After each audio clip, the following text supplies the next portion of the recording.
Hello दोस्तों, आप सभी का फिर से स्वागत है अपने यूट्यूब चैनल देवराज में। आज हम बात करने वाले हैं भारत के एक अभिन्न अंग लक्षद्वीप के बारे में। आज हम इसके बारे में चर्चा इसलिए कर रहे हैं क्योंकि यह हाल में बहुत ज़्यादा सुर्खियों पर रहा है। इसका मुख्य कारण था हमारे माननीय प्रधानमंत्री द्वारा लक्षद्वीप का दौरा करना। इसलिए हम लक्षद्वीप के बारे में कुछ जानकारियों को हम समझते हैं।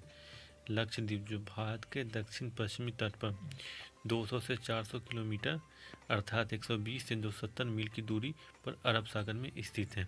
पहले इन द्वीपों को लक्का द्वीप, मिनिकॉय और अमीनो द्वीप आदि नामों से जाना जाता था।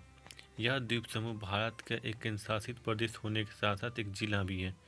पूरे द्वीप समूह को लक्षद्वीप के नाम से जाना जाता है। हालांकि भौगोलिक रूप से यह केवल द्वीप समूह का ही केंद्रीय उपसमूह का नाम है। यह द्वीप समूह भारत का सबसे छोटा केंद्र शासित प्रदेश है। इसका कुल क्षेत्रफल 32 लाख वर्ग किलोमीटर है। इस कुल क्षेत्रफल पर 10 उपखंडों को मिलाकर एक भारतीय जनपद की रचना की गई है। कवारती लक्षद्वीप की राजधानी है और यह द्वीप समूह को केरल उच्च न्यायालय अधिकार क्षेत्र के अंतर्गत आता है।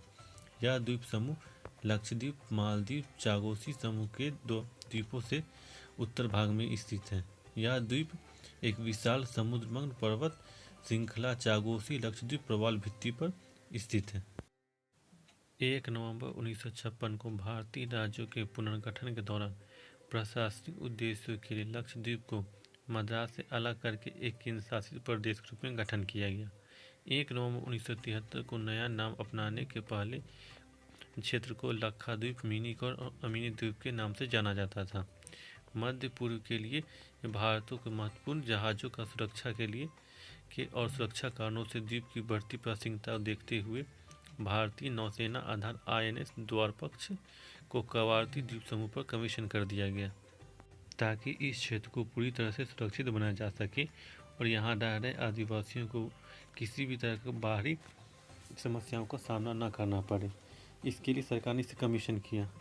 लक्षद्वीप समूह के 12 प्रवाल द्वीप एटुनो, 3 प्रवाल भित्ति रोपल और 5 जलमग्न बालू तटों के द्वीपों से मिलकर कुल मिलाकर 36 बड़े द्वीप हैं। प्रवाल भित्ति भी वास्तव में एक प्रवाल द्वीप ही है, हालांकि ज़्यादातर जलमग्न है।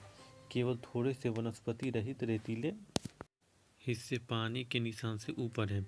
जलमग्न बालू तट भी जलमग्न प्रवाल द्वीप ही है। ये उत्तर में 8 डिग्री अक्षांश से 12.3 डिग्री अक्षांश और 71 डिग्री अंश और 74 डिग्री देशांतर पर केरल तट से लगभग 280 से 480 किलोमीटर दूर अरब सागर में फैले हुए हैं। द्वीपों के अमीनो द्वीप उपसमूह अमीनो, केल्तन, चेतल, कदमत, बितरा, पेरुमल, पारा और द्वीपों के लक्का द्वीप के उपसमूह जिसमें मुख्य रूप से अंद्रोनी, कल्पिनी, कवरती, पीती, सुहेली पर शामिल है। दोनों द्वीप समूह जलमग्न पत्ती बालू तट के माध्यम से आपस में जुड़े हुए 200 किलोमीटर चौड़ी 9 डिग्री चैनल को दक्षिण छोर पर स्थित अकेला प्रवाल भित्ति मिनिकॉय द्वीप के साथ मिलकर अरब सागर में भारत को केरल द्वीप समूह का निर्माण करती है। सभी प्रवाल से बने इनकी झालेदार प्रवाल भित्ति इनके किनारों की ओर करीब है, जिसके कारण यह बहुत ज़्यादा आकर्षक लगता है, जो इसे पर्यटन के लिए काफ़ी लोकप्रिय बना रहा है। इसके पश्चात हम लक्षद्वीप में फैले वनस्पति एवं जीवों को देखते हैं। भारतीय वन राज्य रिपोर्ट 2021 के अनुसार लक्षद्वीप में वन 27.10 वर्ग किलोमीटर में फैला हुआ है, जो इसे कुल भौगोलिक का 90.33% है। लगभग 82% भूभाग पर निजी स्वामित्व वाले नारियल के बागान से आच्छादित है। लक्षद्वीप का पिट्टी द्वीप भारतीय वन्यजीव संरक्षण अधिनियम 1972 के तहत पक्षी अभयारण्य के लिए बहुत ज़्यादा प्रसिद्ध है। लक्षद्वीप के ज़्यादातर लोग मलयालम भाषा बोलते हैं, वहीं कुछ लोग माहे और कुछ लोग धिवेही भाषा का इस्तेमाल करते हैं। लावा लक्षद्वीप का लोक नृत्य है। यह मुख्य रूप से लक्षद्वीप के पुरुषों के द्वारा किए जाने वाला एक लोक नृत्य है, जो उत्सव के अवसर पर नृत्य की एक प्रसिद्ध पारंपरिक शैली है। लावा शब्द संगीत, गीत और लय के सुंदर भावों को दर्शाता है। लावा नृत्य लक्षद्वीप के मिनिकॉय द्वीप का सबसे लोकप्रिय नृत्य है। लक्षद्वीप का अपना ही एक रणनीतिक महत्व है। लक्षद्वीप के कारण भारत को समुद्र के एक बड़े क्षेत्र पर अधिकार मिल गया है, जिससे दूर दूर से गुजरने वाले जहाज़ों की आवाजाही पर नज़र रख सकता है। लक्षद्वीप के कवारत्ती द्वीप पर भारतीय नौसेना का एक बहुत बड़ा अड्डा बनाया गया है, जिसके द्वारा भारत इमरजेंसी में अपने लड़ाकू विमानों को वहाँ उतार सकता है। साथ ही साथ वहाँ लक्षद्वीप पर भारतीय नौसेना का भी एक बहुत बड़ा बेस बनाया गया है, क्योंकि भारत का अपने पड़ोसी के साथ सही संबंध नहीं हो पा रहा है।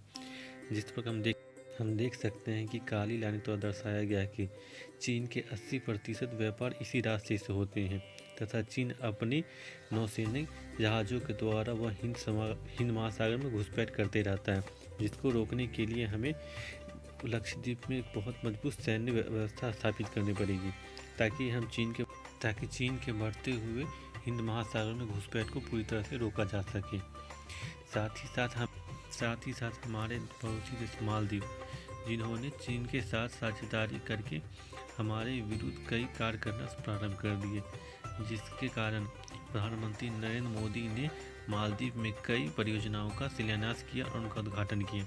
और साथ ही साथ मालदीव के विकल्प के रूप में लक्षद्वीप को पर्यटन के क्षेत्र में काफ़ी विकसित करने का लक्ष्य रखा है, जिसके बाद मालदीव के कुछ मंत्रियों ने हमारे प्रधानमंत्री एवं भारत को लेकर कई गलत बयान दिए, जिसके बाद जैसे मालदीव की सरकार ने उन 3 मंत्रियों को तत्काल निलंबित कर दिया है।